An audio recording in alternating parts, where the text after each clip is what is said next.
இன்னைக்கு ஒரு பக்கம் நம் நாட்டோட கலாச்சாரத்தை பத்தி மிகவும் கர்வம் கொண்டுள்ளோம். இன்னொரு பக்கம் நம்மோட நம்பிக்கைய தாழ்வுபடுத்தக்கூடிய கூட்டமும் இருக்காங்க. நாளைக்கு ராம நவமியோட திருநாளை கொண்டாட போறோம்.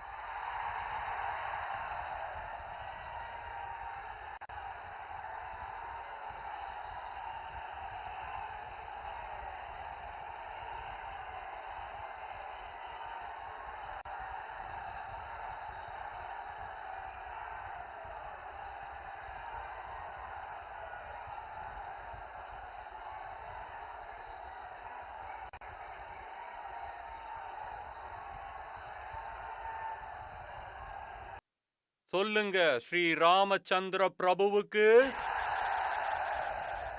நண்பர்களே, நாளை ராம நவமியோட புனித திருநாள். சூரியனுடைய கதிர்கள் நாளைக்கு அயோத்தியில குழந்தை ராமரின் திருமேனி சிலை மீது விசேஷ அபிஷேகம் பண்ண போறாங்க.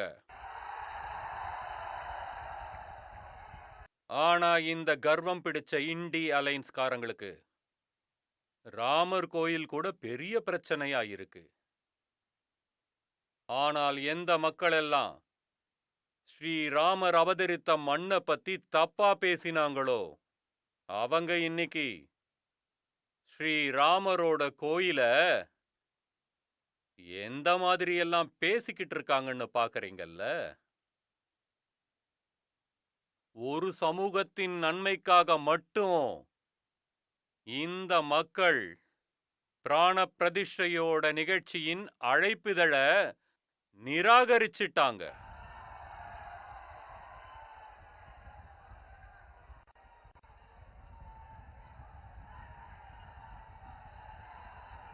இவங்க பண்றது நம்ம நாட்டோட கலாச்சாரம் கிடையாது. அது நம்ம நாட்டோட பாரம்பரியமும் கிடையாது.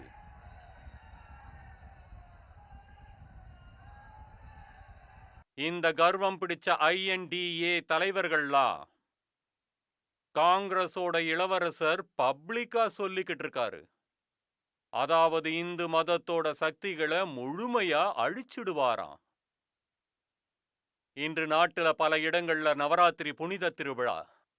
நமது சக்திய வழிபடுறவங்க யாராவது ஒருத்தர் நமது இந்த சக்தியை அழிக்க முடியுமா சொல்லுங்க? யாராவது இந்த சக்தியை அழிக்க முடியுமா சொல்லுங்க? அப்புறம் யாரெல்லாம் இந்த சக்தியை அழிக்க கிளம்பினாங்களோ அவங்களுக்கு என்ன நடக்கும்?